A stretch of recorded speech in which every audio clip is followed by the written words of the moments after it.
Hi ஒருவன் 10th standard social science question paper தான் பார்க்க போகிறோம். 1 மார்க் வந்து சூஸ் த பெஸ்ட் ஆன்சர் வந்து 14 கேட்பான். தயவு செய்து ஃபெயில் ஆகிறவன் நல்லா படிக்கிறவன் எல்லாருமே அந்த 14 1 மார்க் அடிச்சிடுங்கிறது என்னுடைய வேண்டுகோள். ஸோ புக் பேக்கில் இருக்கிறது ஒழுக்கமாக படிச்சுட்டு போங்க. அடுத்த 2 மார்க் நம்ம சொன்ன 2 மார்க் எல்லாமே இருக்கு பாருங்கள். Name the country triple entity. First லெசனில் ஃபஸ்ட்டு 4 கொஷின் படித்தா போதும் ஹிஸ்ட்ரியில். செகண்ட் லெசனில் டாலர் இம்பீரியலிசம். தேர்டு லெசனில் ப்ராமினன்ட் டிக்டேட்டர்ஸ். இதெல்லாம் படித்தா போதும். இதுதான் கேட்கலாம். சரிங்களா? அப்போ நான் என்னெல்லாம் சொல்கிறேன் பாருங்கள். ட்ரிபிள் என்டிட்டி, ப்ராமினன்ட் டிக்டேட்டர்ஸ், இது ரெண்டு நம்ம சொல்லலை, பட் இதுதான் இம்பார்ட்டன் தான். ராமலிங்க அடிகள் நம்ம சொல்லியிருந்தோம். பிரம்மோ சமாஜ் அதில் படிச்சுக்கோம் 5வது லெசனில். அண்ட் ஜாகிரஃபி ரொம்ப ஈஸியாக இருக்கும் பாருங்கள். ஜாகிரஃபி தான் easy. Neighbouring country, 4 distinction, agriculture, communication, இதெல்லாம் ஈஸி. கேஸ்டிங் அவுட் என்ன கமெண்ட் பாக்ஸில் கமெண்ட் பண்ண பார்க்கலாம். கேஸ்டிங் அவுட்னு ஃபஸ்ட்டு இந்த வீடியோக்கு ஒரு லைக் போடுங்க. லைக் போட்டு வாட்ஸ்அப் சேனல் லிங்க்கில் வந்து ஜாயின் பண்ணுங்கள். என்ன சப்ஸ்கிரைப் பண்ணி விடுங்க. லாஸ்ட் எக்ஸாம்னு அலட்சியமாக இருக்காதிங்க. எல்லாமே வந்து பார்த்துக்கோங்க. What is mean by citizenship, அது ஈஸி. ஃபஸ்ட் லெசன் சிவிக்ஸில் படிக்க முடியலையா, ஃபஸ்ட் லெசனாவது ஒழுக்கமாக படிச்சுட்டு போ. அடுத்தது கவர்னர் எப்படி அப்பாயின்ட் பண்ணுவாங்க, அது நம்ம சொன்ன கொஸ்டின் தான். எக்கனாமிக் பாலிசிஸ், அது easy. Green revolution effects. So நம்ம சொன்ன கொஸ்டின்ஸ் வந்து ஒழுக்கமாக படிச்சினாலே சும்மா ஒரு 8 எழுதிட்டு வரலாம். நம்ம ஒரு 10 கொஸ்டின் தான் கொடுத்துருக்கோம். அந்த வீடியோ வேணால் டிஸ்கிரிப்ஷன் பாக்ஸில் வைக்கிறேன். அந்த வீடியோவை பாருங்கள். 10 5 மார்க்கு, 10 2 மார்க்கு, மேப்பு என்னெல்லாம் வரும்னு சொல்லி மேப்போட பிடிஎஃபோடு கொடுத்தாச்சு. ஸோ இப்போது ஃபில் இன் த பிளாங்க்ஸு படிக்க முடிஞ்சவங்க படித்து 5 மார்க் எடுத்துருங்க. World war effect 2 வந்துருப்பாருங்க. அடுத்தது லீக் ஆஃப் நேஷன். ஓகே, அது நம்ம படிக்கலை, பட் சொல்லலை. காட்டன் டெக்ஸ்டைல் வந்திருக்குது. அர்பனைசேஷன் வந்திருக்கு. Stalin features constitution. ஸோ இது எல்லாமே படித்தாலே போதுமானது. அடுத்தது power function of chief minister, அப்புறம் சுப்ரீம் கோர்ட்டு, அது நம்ம சொல்லலை. பப்ளிக் டிஸ்ட்ரிபியூஷன் சொல்லியிருந்தோம். And measuring of national income, இது வந்துக்கிட்டே இருக்குது. கொஞ்சம் பார்த்துக்குங்க.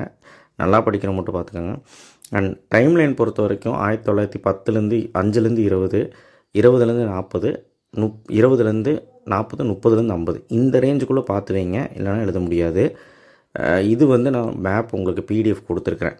வேணால் அந்த கீழே டிஸ்கிரிப்ஷன் பாக்ஸில் வீடியோ போனீங்கன்னா அது கீழே அந்த வீடியோக்குள்ளே டிஸ்கிரிப்ஷன் பாக்ஸில் இருக்கும். வீடியோவை ஃபுல்லாக பாருங்கள். அது அப்போ தான் உங்களுக்கு தெளிவாகும். ஸோ ஃபஸ்ட்டு இந்த வீடியோக்கு ஒரு லைக் போடுங்க. அதுக்கப்புறம் 19th century reforms 5th lesson இருக்கிறது 2 question. First question, third question long ஆன்சரில். அதை 2 8 மார்க்கில் கேட்டு வச்சிட்டாங்க. ஈஸி தான். 19th century ரிஃபார்மஸ், அந்த 19th century ரிஃபார்ம் மூமெண்ட் ரெண்டும் வேறு. ரிஃபார்மர்ஸ்னால் ராஜாராம் மோகன் ராய், ஜோதிபா புலே, கேஷப் சந்திரசன், இவங்களாம் என்னெல்லாம் பண்ணாங்க சோஷியல் ஆக்டிவிட்டீஸ் அப்படிங்கிறது. அது ஃபாரஸ்ட்டு முடிஞ்சால் ஃபாரஸ்ட்டு பாருங்கள். மல்டிபர்பஸ் ஃபாரஸ்ட் ஈஸி தான். அதுக்கப்புறம் என்னெல்லாம் மேப்பு கேட்டிருக்கோம். மவுண்ட் எவரெஸ்ட்டு தெரியும். சவுத் வெஸ்ட் மான்சூன் விண்டு, நார்த் வெஸ்ட் மான்சூன் விண்டு ரெண்டுமே பார்த்துக்கோங்க. கொச்சி, சென்னை, கல்கட்டா, மும்பை, அதுக்கப்புறம் வந்து பார்த்திங்கன்னா சென்னை, இதெல்லாம் பார்த்திங்கன்னா ஒரு ஊர் பேர் எழுதிடலாம். சில்கா லேக் பார்த்துக்கோங்க. அப்புறம் காவேரி ரிவர், கங்கா, யமுனா, அதுக்கப்புறம் நிறைய ரிவர் இருக்குல்ல. காவேரி, கங்கா, யமுனா, பிரம்மபுத்திரா, இண்டஸ், என்னென்ன ரிவர் கொடுத்தாலும் படிச்சு. சாயில்ஸில் alluvial soil, black soil, desert soil எல்லாமே கொடுத்து எல்லா சாயிலும் எங்கே இருக்கும் அப்படிங்கிறது. மும்பை ஹை அப்படின்னா மும்பை ஹைவே.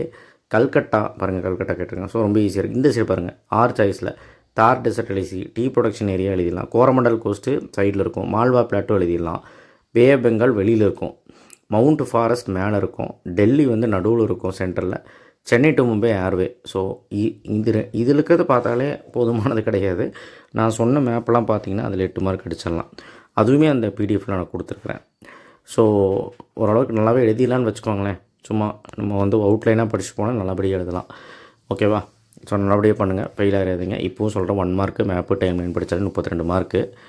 அதை எடுத்துகிட்டு 5 மார்க், நான் சொன்னது 5 மார்க், டப்பாக போட்ட 5 மார்க் நான் டிஸ்கிரிப்ஷன் பாக்ஸில் கொடுத்துருக்கேன். அதையே படிச்சினாலே பாஸ் எடுத்துகிட்டு வந்துடலாம். நல்ல மார்க் எடுக்கிறவன் நான் பிடிஎஃப்பில் கொடுத்து எல்லாமே படிச்சுட்டு டிஸ்கிரிப்ஷன் பாக்ஸில் வச்சுருக்கேன். தேங்க்யூ.